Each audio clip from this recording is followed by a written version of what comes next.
You're listening to Convenience Matters, brought to you by NACS. Whether it's for food, fuel, drinks, or snacks, about half of the U.S. population shops at a convenience store every day. We'll talk about what we see at stores and what the future may hold for our industry. Convenience is defined as the state of being able to proceed with something with little effort or difficulty. Convenience stores strive to behave like that, and with the relatively new adoption of pickup, delivery, drive-through, mobile ordering, they're getting that much closer. We're going to talk about that magic with the author of a new NACS study on this episode of Convenience Matters. Welcome to Convenience Matters. I'm Carolyn Schnare with NACS. And I'm Chris Blasinsky with NACS. So when we talk about last mile, it's more of an industry term, more industry, less consumer, for pickup and delivery services from a store and maybe from other retailers or delivery services. Obviously, it goes to the consumer. So while this is not a new service, it has certainly increased in the last 8 months since the pandemic has pretty much changed the world.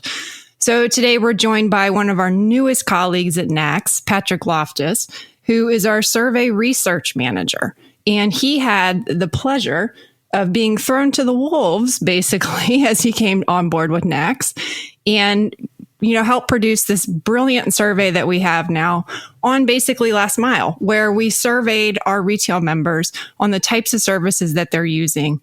And, really just sets the stage for where this is going. So, hello, Patrick. Hi, both. Thanks for having me on. Sure thing. So, do you want to tell us about this new research on last mile fulfillment that you've been working on, and notably some of the usage statistics that you discovered? Sure. So we kicked off our recent last mile fulfillment study in May 2020 and gathered responses through August from a global audience of convenience retailers. Those retailers varied in size from single store operators up to retailers managing hundreds of stores. What we saw is that right now, 57% of retailers are using last mile fulfillment in some form. Roughly 3/4 of respondents in our survey were North America based, where their last mile adoption actually dropped to only about 46%. So despite some hesitance from North America operators in adopting last mile services, 68% mentioned that they did begin offering these services in response to the COVID-19 pandemic. So clearly it's top of mind for a lot of retailers right now, looking at any way to kind of increase traffic as much as possible.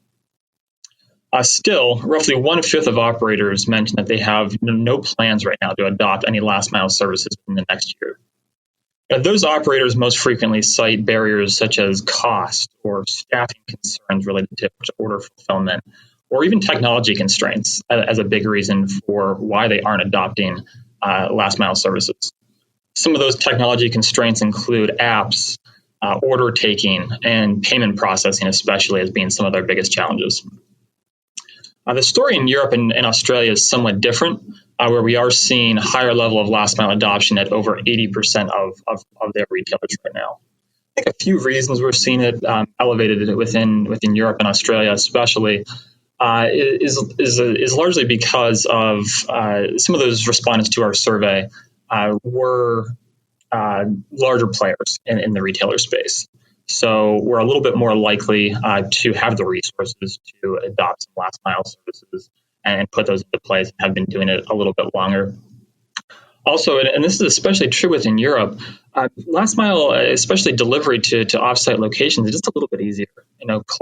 Closer locations, you can even bike to some last mile offsite deliveries, which in North America, it's just a bit more difficult. So a couple of those things, I think, factor into why we're seeing a bit higher adoption within Europe and Australia right now.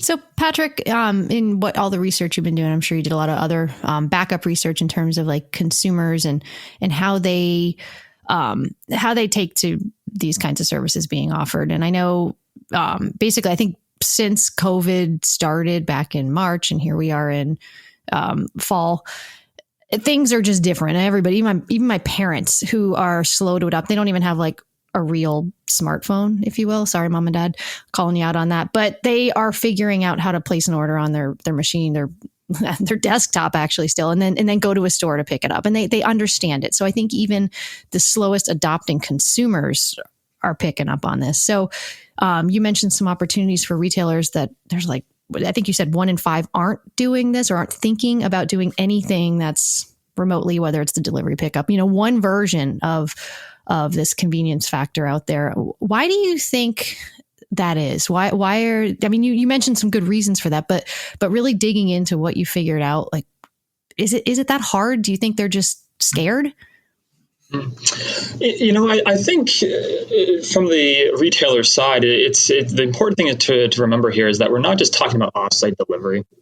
And so I think when people hear last mile fulfillment, they kind of automatically assume it's offsite delivery, and that's not always the case. And what we saw within our survey is we actually measured 8 different types of delivery. So there are a lot of different options out there, and mobile order actually for in-store pickup really is the most frequent right now. At about 65% of retailers are offering that, with an additional percentage expected to within the next year as well.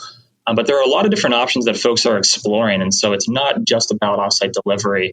Could be curbside pickup, could be third-party locker pickup as well. Even ordering at the pump for either in-store or delivery to the car. It has just grown in popularity within the last roughly 9 months or so, and is expected to even further after that. So I think just trying to meet consumers where they are and kind of dabbling in a lot of different options when it comes to what last mile fulfillment actually looks like, and kind of taking it beyond just the offsite delivery and expanding it to more and more options for consumers to kind of meet them where they are. I'm going to throw a little shout out to our friend Mike Lawshe of Paragon Solutions, because over the months, that everything's been going on with coronavirus, retailers are looking for these, new ways to create that customer experience and create new ways of, giving them what they need, which has been, perishable items, yes, toilet paper or whatever, but then, food service as well. And things, one of the things that Mike told me was that, you can look at drive-through and curbside pickup is basically the same thing. It's just a different way of, either you're pulling onto the lot regardless as a customer. So you either get what you want through a window, or someone brings it out to you and still gives it to you through their window. So, I think some of those offers these days are, probably, if you don't have the infrastructure for a drive-through, what's to stop a retailer from doing curbside? I can't think of one. Mm-hmm. Yeah, and when it comes to curbside too, I think that is very much the case. I just went by a Target the other day and saw they had 2 dedicated spots for curbside pickup that they didn't have, a few months ago. So I think a lot of retailers out there are kind of picking up on that, and convenience really should be no exception there. When it comes to curbside, there are a couple key things to keep in mind. There is that as more and more convenience retailers start offering it, it's not going to become as much of a novelty anymore. In fact, that's probably is pretty much worn off at this stage. A few key things, though, where retailers can kind of get ahead when it comes to curbside pickup, first and foremost, really is making sure that wait times are short. As part of this research on last mile fulfillment, I came across an interesting study from Rakuten where they took a look at wait times for curbside pickup, especially. What they found is that really the magic number there is about 2 minutes or so. So if you can keep that wait time to about 2 minutes or less, it really does help to increase customer loyalty in the longer term. Kind of view that as a little bit more of a differentiator, is that short wait time, a seamless experience as it comes from actually making the order to the actual pickup itself. So a few key things to kind of keep in mind with the curbside pickup is making sure that you're balancing your costs as a retailer there, not overburdening internal staff, and also just making sure that you're meeting the customer expectations. So sure, and that's convenience, right? Like that's why people shop our stores, is because it is quick and it's convenient. Mm-hmm. They can get in, they can get out in 3 to 4 minutes. Easily. So yeah, absolutely. If you're going to go into these new, methods of delivery and getting stuff to the consumer, it's got to be quick. Mm-hmm. And the definition, exactly, like I mentioned in the beginning, the state of being able to proceed with something with little effort or difficulty. If it's hard or frustrating or takes too long, it's just not convenient, which by definition, it's not going to stick. Not what you want it. No. I went to a Target. I was a slow adopter. I've only done the curbside pickup a few times, and Target was one of them. And to that one, I drove up and I barely got in the parking lot, and it went ding, and it says, "Thanks for showing up." And it knew I was there. So it was using some kind of near field communication or something to know that I was there before I even said, I'm coming. The lady's out there with her cart rolling it out to me. And I'm like, I didn't even do anything yet. I didn't even tell him I was here like it told me to. And I just thought that was brilliant. Chick-fil-A, I think, does something similar with that, because I've done the pickup there too, which made me think a little bit about data security in this, and also a little bit of like, the big brother, are they tracking me? Do they know where I am? But, for a minute I thought about that, and I don't care. They know I'm here. I didn't have to type anything. This is really cool. But Patrick, did you think or hear anything during your survey about extra layers of security or consumer data protection or anything? Not so much as far as a reason maybe to not offer last mile fulfillment. So it didn't come up as a concern, at least from the convenience retailers. And I think to some extent, it might just be because they have sort of missed out on that, or they felt like they were in such a rush to offer last mile fulfillment that it's like, we'll come back to the data concerns later. And you're trying to meet consumers where they are now, especially as foot traffic in store has declined, since March 2020. Looking to get businesses as quickly as possible. And so I think some of those concerns, maybe haven't been as front of mind as they probably should for some convenience retailers right now. One big recommendation we have, from the survey research is that, that is something that folks need to pay closer attention to is that data. Make sure that you have access to data as far as how orders are being placed, what folks are actually ordering, if it's through your app, proprietary app if you have one, or if it's through third-party service, is making sure that you have some kind of access to that, and you're not just leaving that data and potentially a ton of valuable information on the table. And the amount of customer insights that you can pull from that must be astronomical.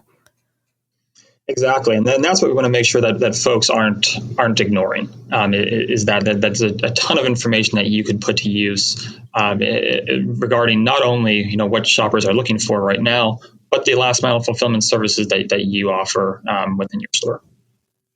So speaking of data, you may not get the data though, right? So if you're going through a third-party provider, they may not share the data.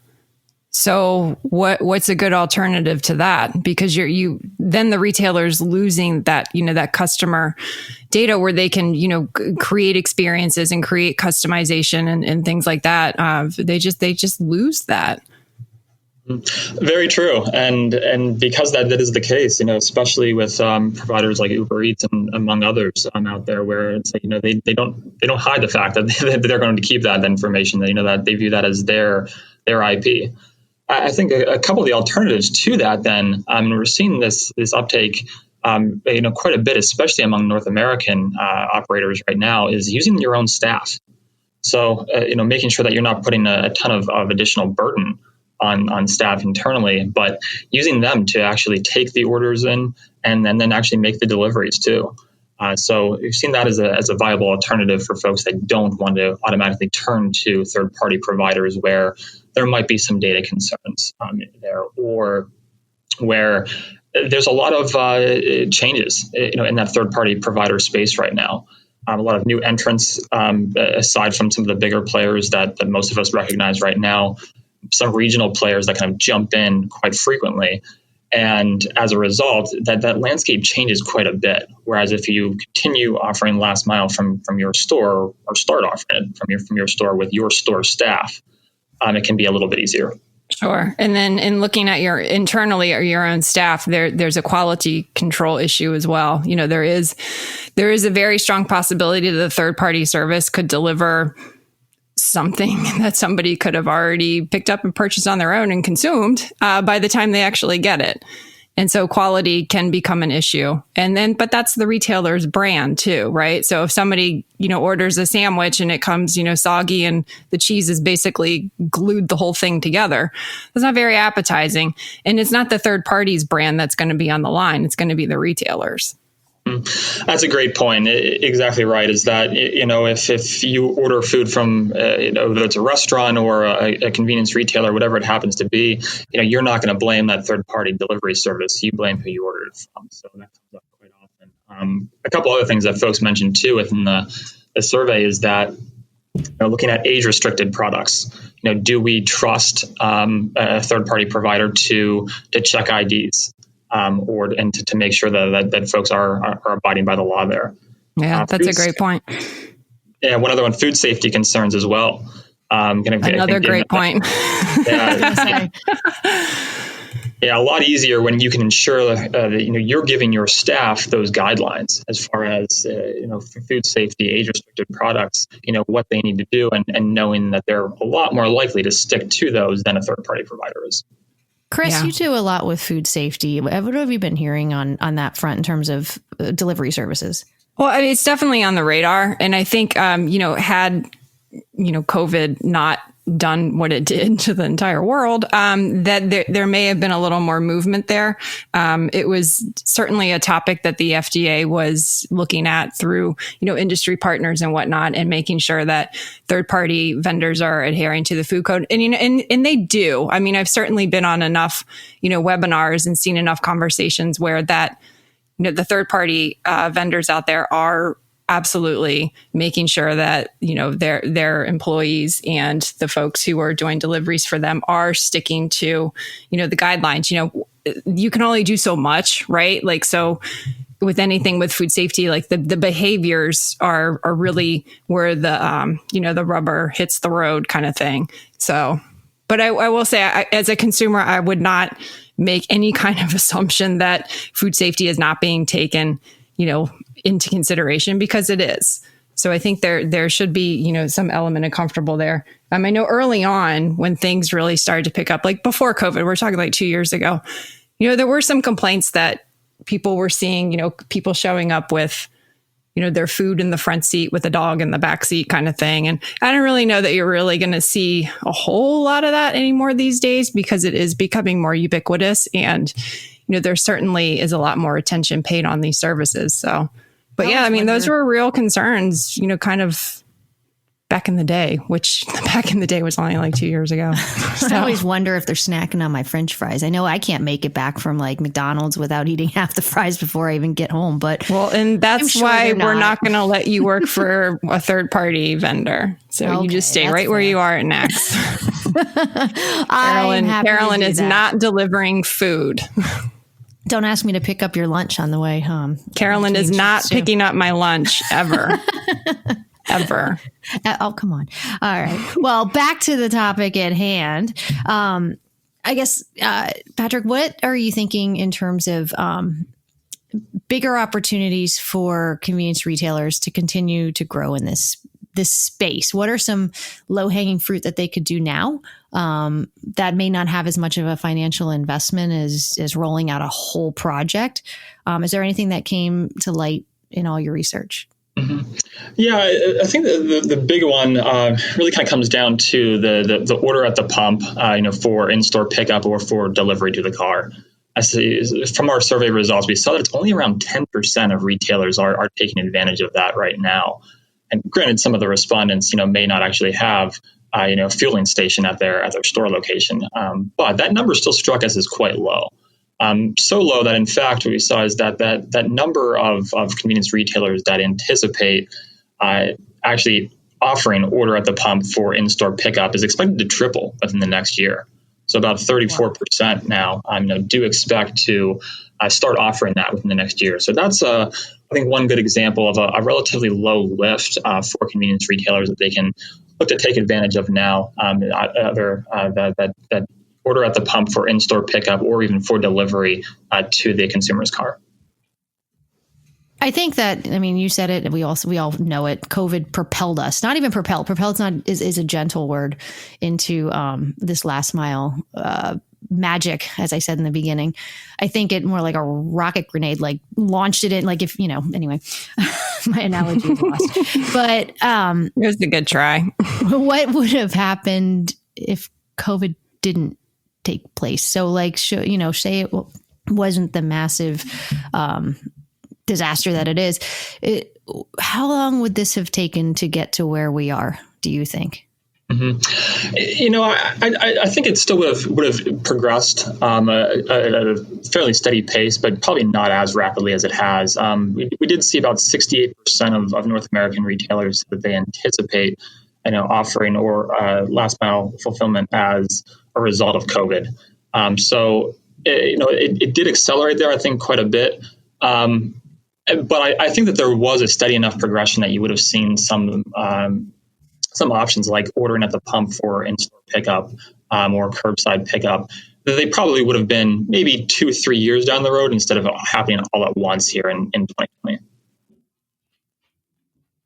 Yeah, I agree with you. I think, if you've gone to, Chris and I have been over to Europe, I'm sure you may have too, but we went with the Convenience Summit Europe back in the day when we were allowed to leave the country, or people would let us into their country, I guess I should say. But we saw that a little more overseas, and you saw it in your data. So I think we Americans we lag a little bit, or American retail lags a little bit behind Europe, especially in terms of food service and this kind of technology. So we're getting there. I guess we should keep watching what they're doing over there too, like you said earlier. Exactly right. And a couple key differences too that we're seeing from the data right now, as far as what Europe and Australia are leveraging a little bit more. Is those third-party lockers. So we've seen that is something that Europe and Australia have taken advantage of a fair bit more. On the flip side, within North America, curbside pickup is offered a lot more frequently. So I think it's a bit of a give and take here between, from an adoption standpoint, between North America and the rest of the world, as far as which last mile services are more versus less highly leveraged right now. Yeah. So I think, there's tons of insights and obviously a lot of great data that we can share. And I don't think we actually said the name of the report, which is probably going to be useful for people who find this interesting. It is called Last Mile Fulfillment in Convenience Retail, and it can be found on our website as well at convenience.org. And Patrick, I think you've done a great job with this. You also have done a great job onboarding at NACS during a pandemic where nobody really actually got to meet you face to face. It was all over Teams. So I think what was funny, we had that one meeting a little bit ago where it was your research team, and then some of us were online because we couldn't make it in person. And all I heard while I was, kind of sitting around waiting for something to happen was, "Holy shit, you're tall," because nobody had actually seen you and realized that you're like 6'4".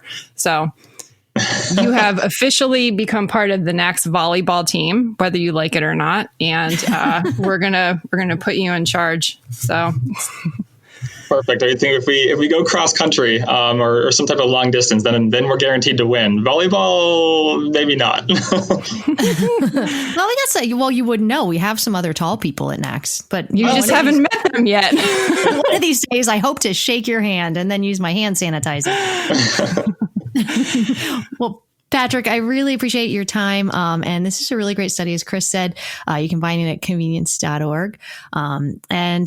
Patrick, are you on? Can people find you and ask questions of you on LinkedIn or anywhere? Where can they find you? Absolutely. LinkedIn's the best spot. I'm happy to reply to any messages there.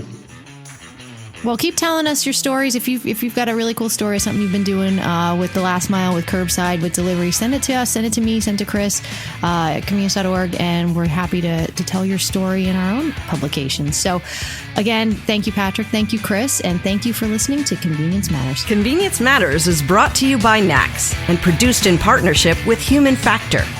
For more information, visit convenience.org.